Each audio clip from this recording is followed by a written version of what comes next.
You're not gonna go there, are you? Oh, yes, I am.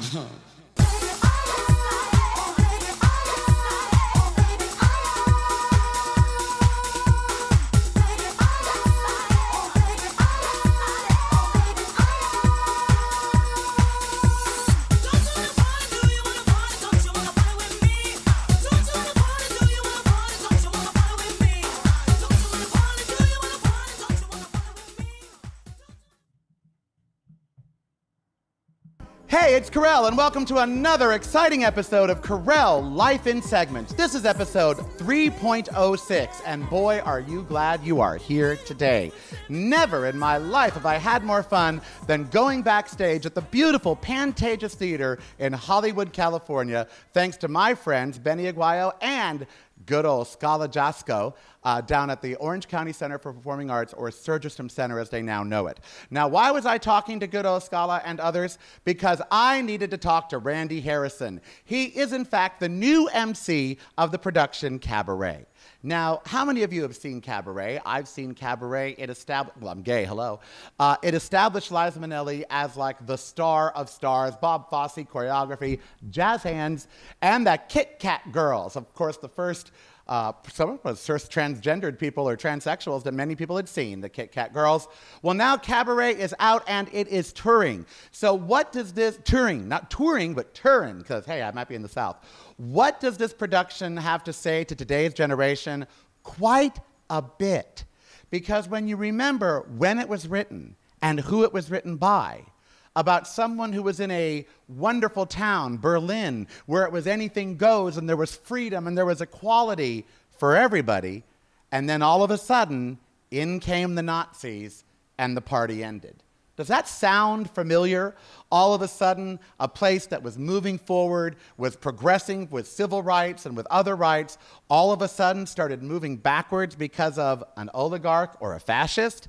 Yes, Cabaret rings true, especially today. So we went backstage at the world-famous Pantages Theater to see Randy Harrison, the new MC.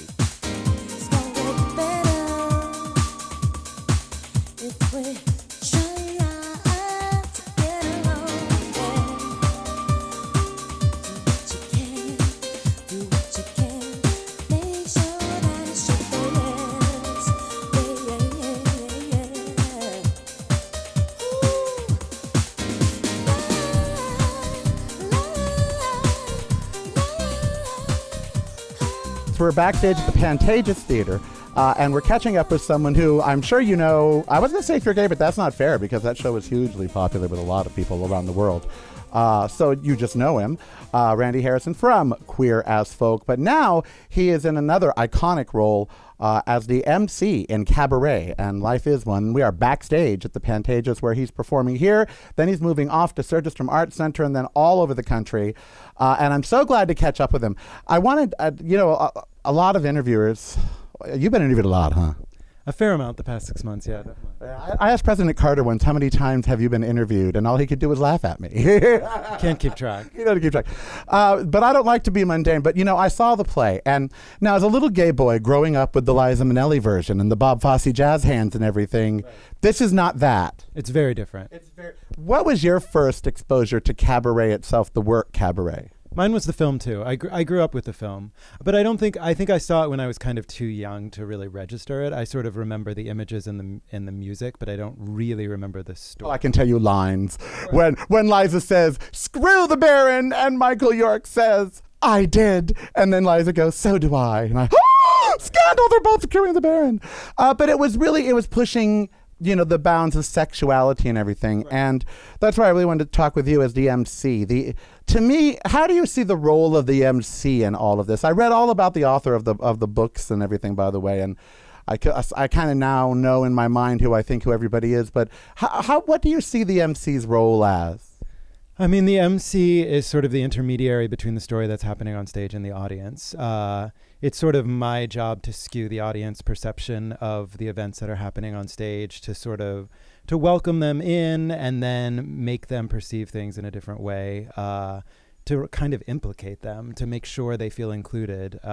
So much of the way this production is staged is to make the audience feel like they're very much participating in the event so that they're implicated in what ends up happening. So that's a big part of my job, is going out into the audience, engaging with the audience. Which you do very well, and half naked all the while, I might add. Certainly for the first half of the first. Good for me. Now, when he wrote it, he went to Isherwood went to 1929 Berlin looking for sexual freedom. He was a British novelist at the time, and he was looking for sort of and he found it in Berlin. Then he saw this sexually and culturally free city come under the grips of the Nazis, and he watched it happen. And of course, he wrote about it, which is what you portray every night out on stage. As I sat watching it, listening Tomorrow Belongs to Me, thinking of the Queen song playing before Donald Trump, as I read their platform, the Republican platform, their current one, which wants to repeal gay marriage by congressional amendment, as the hatred for Muslims and others grows in this country, Cabaret, we're at it right now, aren't we? Yeah.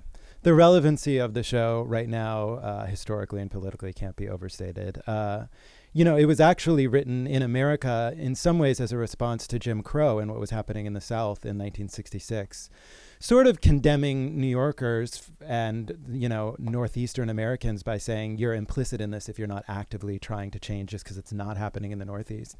But Candor has said, the show, unfortunately, continues to be relevant. And as long as hatred is used as a method to engage people politically, as long as discrimination is part of public policy, as long as people are scapegoating people of different religions and nationalities with different accents, with different colors, then this show is relevant, and it's happening to an extreme extent in America right now. In my review of the show, I said, are we inside the cabaret while Rome burns? Are we sort of, and it sort of feels that way to me, because we always say, how could this happen? How could the Germans let this happen? And then we sort of see Trump happening, and I think, well, now I see how they sort of it's just sort of crept in and happened. Yeah, I mean, at least the circles I know, I feel like people are more actively trying to prevent it from happening and are more aware of the potential consequences of something like that happening. So you were. I hope it's different than Weimar era. So you were a boy toy on TV, which you were. I mean, that's a great title, right? Boy toy. Is it? I would have loved to have been one. Sure. I mean, you don't want to know what wants to play with me. I can't even say it on TV. But you also very steeped in theater, and to go from something like Queer as Folk to tour, well, there was a lot of other stuff in the middle, but Joel Grey, Alan Cummings, and now you're playing a pretty iconic role, and watching you play it, you're playing it pretty iconically, I have to say. Well, thank you. Good. No, I mean, I was uber, like, I didn't know at first it was you when I sat down. I hadn't looked at the program or anything. And when I saw it was you and knew who you were in your history, and then I saw you like singing and carrying on, I thought, this guy's the millennial MC. He's the MC for this generation. Thank you. That's very kind to hear. And that's what I wrote. Let me ask you, if you could see her through my eyes, she wouldn't look Jewish at all. How is that to sing in 2016? It's actually interesting. There's a thud in the theater when you sing it. It depends. We get different reactions in every audience. I mean, some people laugh knowingly because in a way it's satire. I mean, my character is satiring the extremity of the hate that's happening. But except 2 days previous, a black actress got a gorilla sent to her from a blogger. I know. So it's not... It's very relevant. And it's horrifying. Oh, and you saying that when she wouldn't look Jewish at all, I got scared for a moment. It was so politically incorrect. And I just thought, I wonder. Now, let me ask you about the touring. TV is you form a family, you have a home, you go to a place, then that family breaks up and you feel like the bastard stepchild, you have no home to be at. What is touring like when it comes to a large production like this? You don't really get to keep your family long, do you? Well, we do because we all tour together. So I've been on the road with the same people. We just sort of changed over a few of the cast members after 6 months. So, I mean, there's a bonding that happens when you're on buses and planes and staying in hotels, and the only place to go in the city that's open is the hotel bar after the show. So it's actually a pretty tight unit, I would say. The cast and the crew, I love them all, and they're fantastic. So it's a different kind of thing. But the traveling is a big adjustment, and not necessarily having a kitchen. You like to travel? I do like to travel. I'm very much a home. Oh, I hate leaving my dogs. Even this 3 hours that I'm here, I can't stand leaving my dog. Oh, I hate it. You let go of a lot. It's liberating. You sort of realize how little you actually need. You can't date, can you? You can try. Oh, if my husband were gone, he wouldn't be my husband. That'd be just like, no. Either I'm going with you or something like that. You're coming up at a time of being an entertainer just completely changed right out from under you. And every system changed. The Hollywood studio system changed, the method changed, and yet you're doing something that hasn't changed since the dawn of time, live theater. Where does live theater fit in today's streaming world? I think in some ways, the way the technology has changed things has made theater more immediate and more relevant and more important for people to see. I mean, I actually think Broadway's having a real renaissance right now, and a lot of people, I remember when I did some musical theater 15 years ago, it was sort of like the stepsister, and now people like really appreciate the art form again, and they understand what a discipline it is and how incredibly powerful and politically significant and important and current it can be. I mean, look at Hamilton right now, and look at this show. So I think it's a good time to be a theater actor. I mean, it's always being a performer and artist in America is always going to be.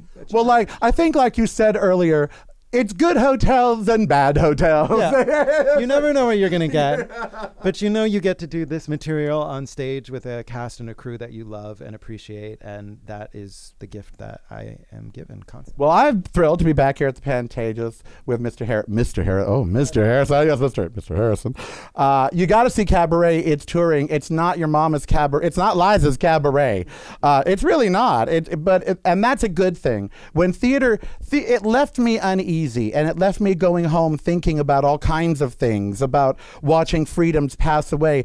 Her inflection of corpse in the song Cabaret, I never really got that Sally was looking at her dead friend. You know what I mean? Like, to me it was, oh, happy corpse. But no, it's really like corpse, and so you guys have brought something new to it. When you can bring something new to someone like me, I think that's incredible, and I'm so happy that you guys are out doing it. Good. I'm so glad you got that from the show. There. And I wasn't just kissing his ass. I was really serious about it. I am Karel. Go see Cabaret or any live theater anywhere if you can.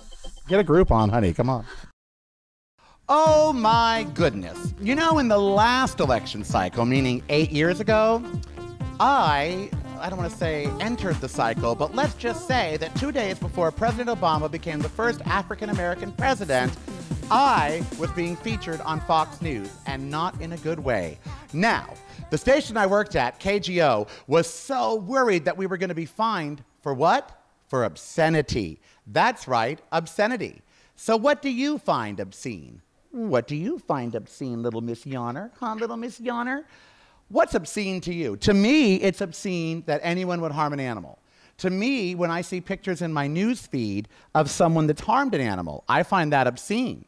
But technically, it's not.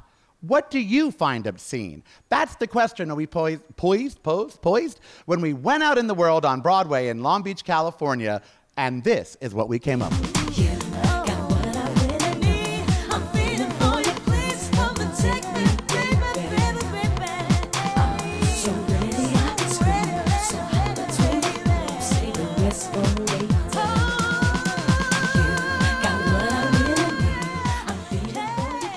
We are out in the world. Today we're at one of my favorite stores on Broadway. It's called Romantics. Now, in some incarnation or another, I've been coming to this store for probably the better part of 30 years. Because when I was a drag queen, it was the only place you could get fishnets in my size, and that's very important. Now I see that they have slings over here in my size. Now this is a sex shop, and they sell things like this. And I came here to talk about obscenities because me in this would be an ultimate obscenity. The FCC would have the right to ban me in this from all of network television. Because if I wore this, it would be horrifying.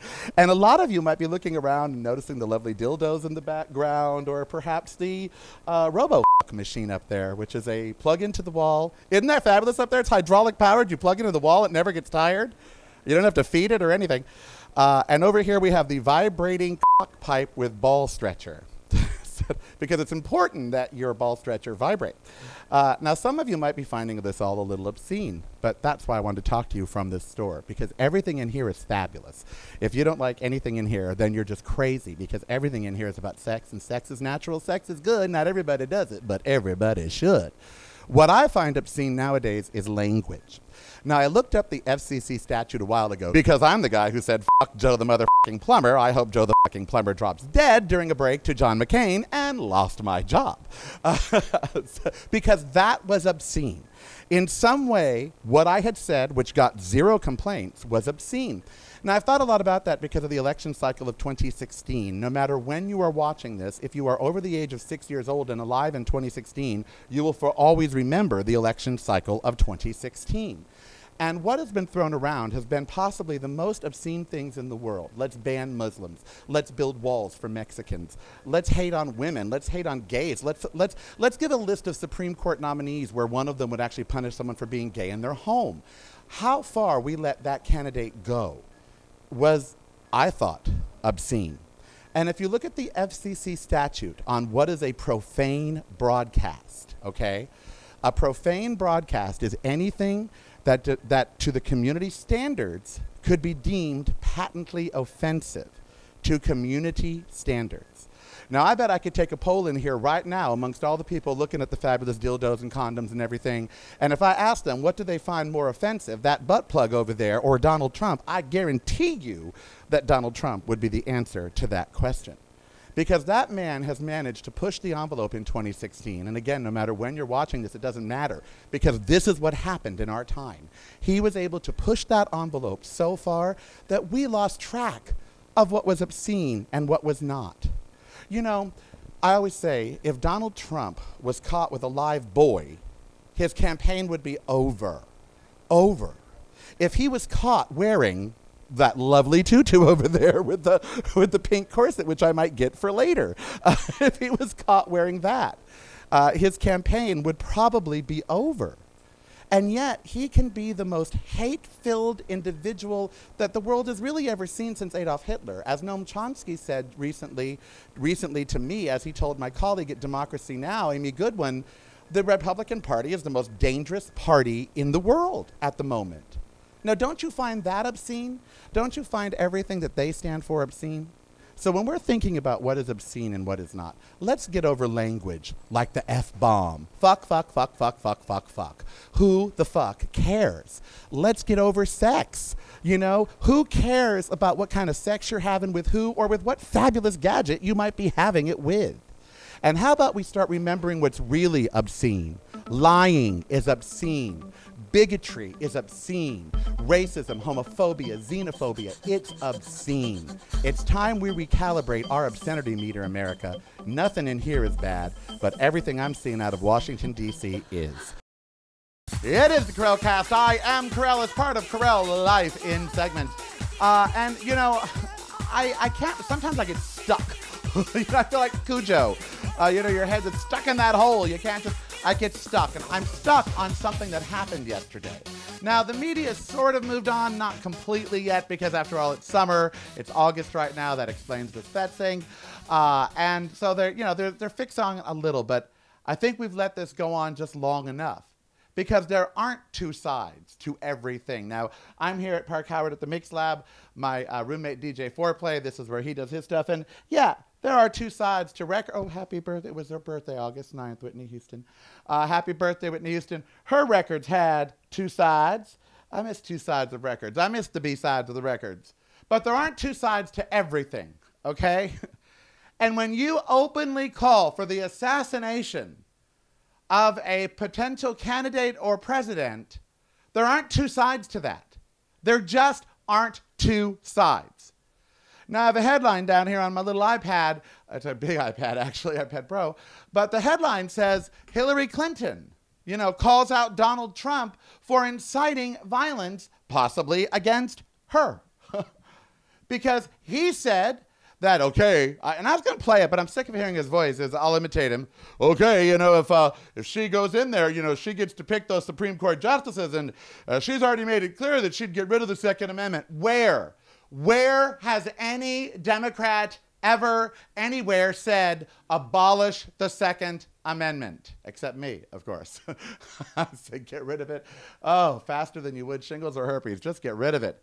But, you know, we're not going to in my lifetime, I don't think. I mean, dead kids, dead gays, who cares? So we're probably not going to get rid of it. But when you've got a guy running around And this guy is saying things like, okay, if she becomes president, she gets to pick Supreme Court justices, you know. And I'm telling you right now, you know, nothing you can do about it then except, well, maybe you Second Amendmenters. What does that mean? Maybe you Second Amendmenters? That means maybe those of you with guns could go kill her. That's what that means. So Donald Trump, in his infinite wisdom, called for an assassination. Yeah, I can't even say it. I can't, you know what? I can't believe that in 2016, we are talking about a seated president calling another unfit, calling Trump unfit, having to say this guy's unfit, don't let him near the office. I can't believe that that person, that Donald Trump, that candidate of the Republicans who Paul Ryan still endorses, they have not denounced, you know. I can't believe that this guy can commit treason, which he did. He committed treason. You know, he said, I hope the Russians can hack Hillary Clinton and find those missing emails. And then what do you know? The Russians hacked her. Oh, gee. So he's letting a foreign government basically influence our election, or wants them to. And that just slid by. It slid by. And no one said, Donald Trump, you're a traitor. But he is. That was treason. You know, let's make America great again. Yeah, how about we make America great again where we use language like it was supposed to be used? When we all talk about the word, like, let's say, treason, when we say that, you know, how about we actually mean it? And that it means something. Instead of, oh yeah, that guy last week he did treason. This week he said, let's attack and assassinate the woman who's running against him. And what does he get? He gets to present his economic plan. I can't be calm about this anymore. You know, on the show, we laughed about Donald Trump. We joked about Donald Trump. But, you know, I went to see Cabaret. And, you know, I was at my pain doctor's office, Dr. Gurkis. And a drug salesperson was there, which was sort of shocking to me in and of itself, that they can afford drugs. There's so much money in drugs that they can afford to have these salespeople go out. But she had just seen Cabaret. And so I asked her, I said, did it seem familiar to you, the themes? And she got this look on her face and she said, you know, it seemed so eerie to me. I said, when you heard Tomorrow Belongs to Me, she goes, I immediately thought of Donald Trump. And I said, you know, so did I. So did I. And so how, if we know this, if we feel this inside, I feel this inside, I think you guys feel it inside, I think we all feel this inside. I think our president has said he's a clear and present danger. And so today, in the follow-up to all of this, what he's saying is, no. That could not possibly be what I meant. What I meant was this.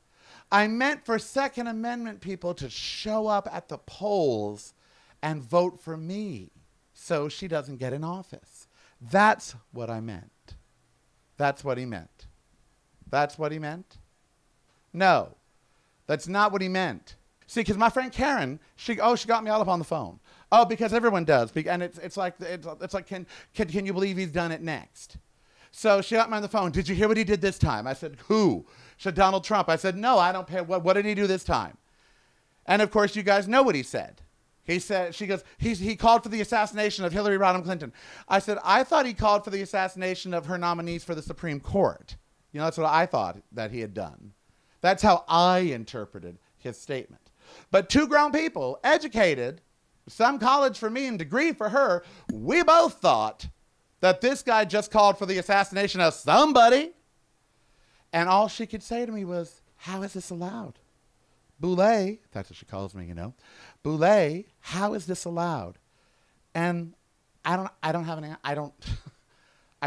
an answer for her.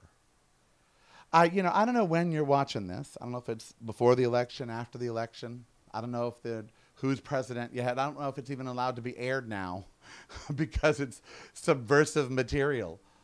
But what I do know is that somehow we are letting this happen because it's still happening. I mean, I can't imagine Donald Trump debating Hillary Clinton. Now, some of you may want to see that. I don't. I don't want to see that. Do you want to see? I don't. Because to me, It's giving credibility to someone that deserves none. You know, he doesn't, I don't want to say he no more deserves to be on that stage than I do, because I could probably engage in a better debate with Hillary Clinton than Donald Trump and possibly Bernie Sanders. So, I don't want to say, because then we're saying like, well, Karel, an American shouldn't have to have a qualification. Well, yeah, they should actually.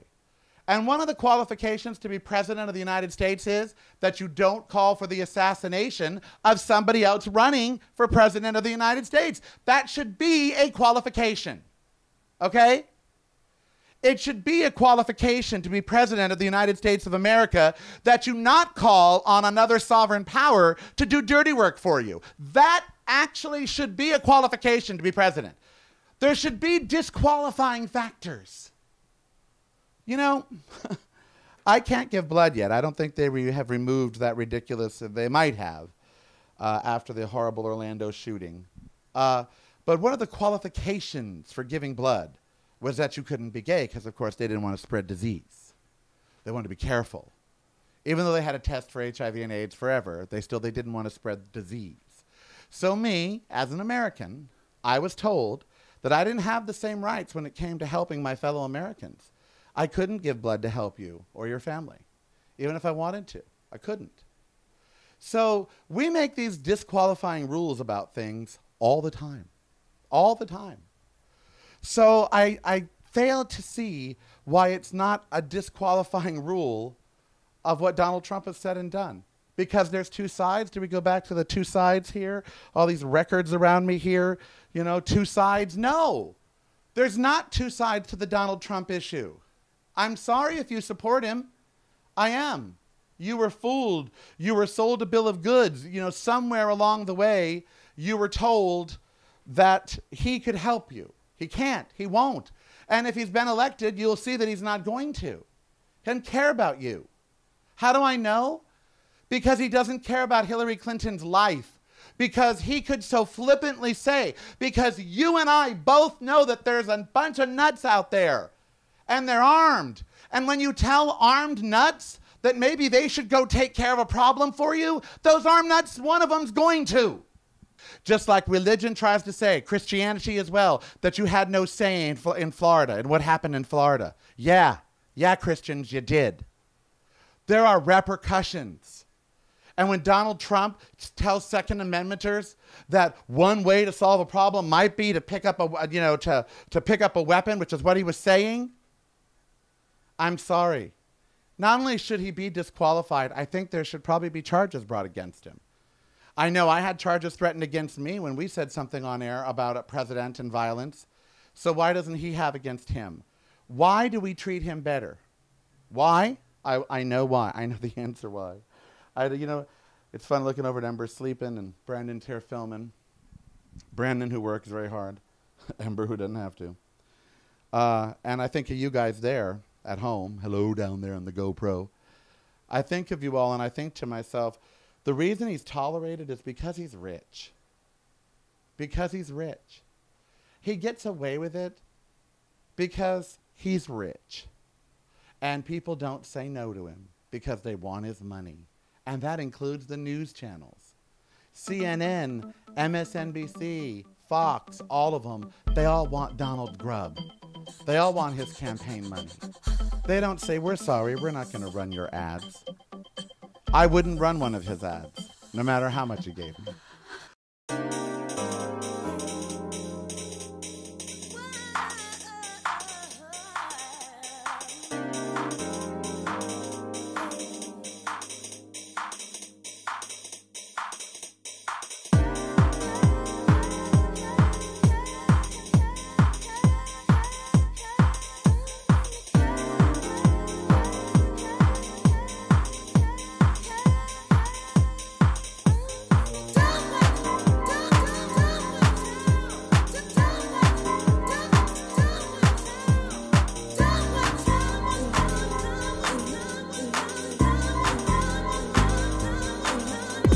Something gets at you.